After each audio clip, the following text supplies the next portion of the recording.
It appears there's a lot of confusing factors running rampant on this earth, and they all seem to be by design to keep us dumbed down so we humans are easily controllable.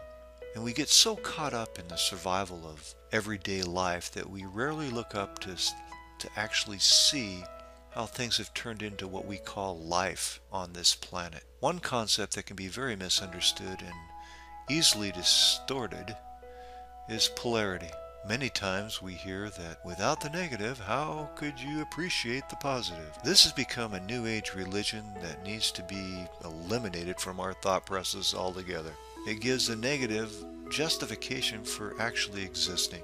Polarity is how seemingly opposite forces actually work in this world, and if we examine them closely, it appears that the differences between polarities are an illusion. There is really only one ultimate force that is at work, and that has been split into two to work in different ways to assist us all to have this third dimensional experience.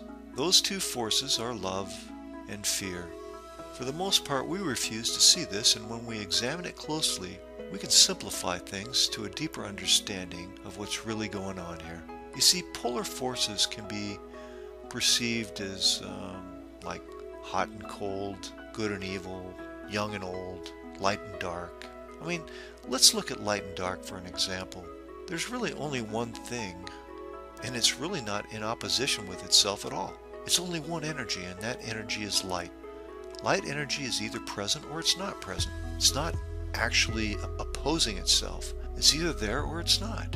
If it's not present, we call that darkness. Darkness is light that is absent. Not the opposite of light. It's either present or it is not. You see, many things we see as opposites are really not opposites at all. Things that we might think are warring against each other are really only one thing, or the absence of whatever that one thing might be. It's either present or it's not. We need to keep that in mind, I think.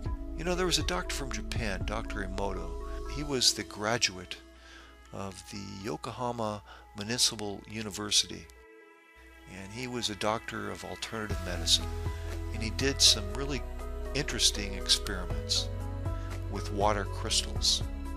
He exposed normal water to vibratory energies like emotions, and then he photographed them under a very high magnification.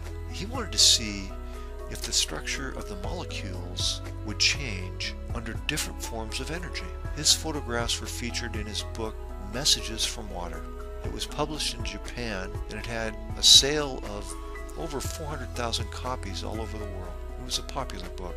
The results were quite amazing. The water crystal molecules would form a very beautiful and organized pattern when in the presence of high frequencies like joy or love. This was an example of the first polarity, that which brings order with the presence of a good or positive emotion. We only have two emotional polarities. Every emotion one can feel is basically an extension of one of these two basic emotions at work in the world. The first emotion is the one that makes us feel good and brings order, and that is the energy of love. Now, we're not talking about romance novel type love feeling, but more so the expansive force of consciousness. Those of us that have opened up their minds to what actually is of truth. People that are in harmony with a deeper understanding and knowledge of light and love. Now, the polar opposite is the absence of that energy. The energy of love makes us feel good, and it brings order into our consciousness. And the lack of that energy is what makes us feel bad and closed off, bringing chaos and disorder, pain and suffering, basically. And Dr. Emoto took the same water that was previously exposed to a high vibration of energy of love, and he exposed it to anger and hateful vibratory frequencies. Now, not a different drop of water, but the same exact water as before. And the crystal molecules completely broke down and fragmented into a chaotic structure. And this was a great example to show us that our emotions and what we think and what we do does indeed have an effect on the physical world. The external reality is actually a reflection of what's really going on inside of all of us. So the positive polarity was love, and the negative polarity was the absence of love. Fear is the lack of love to varying degrees. Fear brings chaos when there is the absence of love. It's not at war with love. It just has no love energy within it, and it brings disorder, and it closes the mind down. I mean, fear can never bring order. It can only bring the lack thereof. That's what you see on mainstream media day in and day out. Fear and more fear. Also known as the absence of love. You see, we only have the presence of energy or the absence of energy. These two basic emotions of love and fear are what create most of everything around us. They each have an internal manifestation, and they each have an external manifestation. As you think internally is how you act outwardly in the world. It's what makes you the ruler of yourself. As you think, so you feel, and so you act. These three aspects of consciousness are in unison within you. You see, people normally cannot get you to do something that you don't feel is right. When fear runs rampant within an individual, you have opposition within the self. The consciousness is shut down, and the individual does not really understand what is taking place within themselves or around them. It essentially renders a person unconscious, the opposite of conscious. Consciousness is having the ability to recognize patterns that are taking place within and also taking place outside of oneself. Fear invokes a state of overall confusion and disorder. When you have fear, you don't understand what's going on within yourself, or what's going on outside of yourself for that matter. In this state, any form of learning is not going to happen very easily, as you typically just don't want to know. It's too painful. An individual can become trapped in fear with no apparent way out, as the mind flounders in a lower consciousness.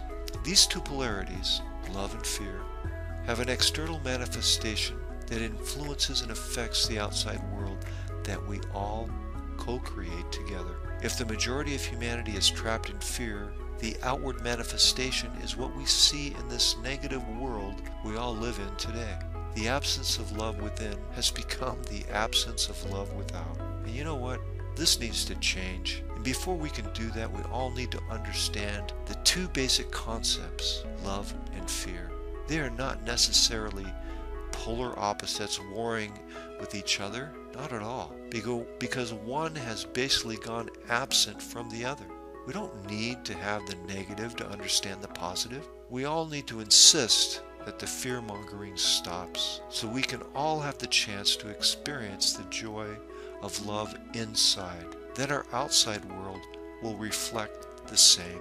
Justifying fear is no way to live in peace and harmony. So what's the point here? There are not two energies opposing each other. There is only one energy, and that energy is love. It's either present or it is not. So let's do the world a favor. Let's drop the fear and experience the love. If we all recognize this truth, things will change rather quickly. And the real truth is we are all one. All we have to do is act like it. Take care.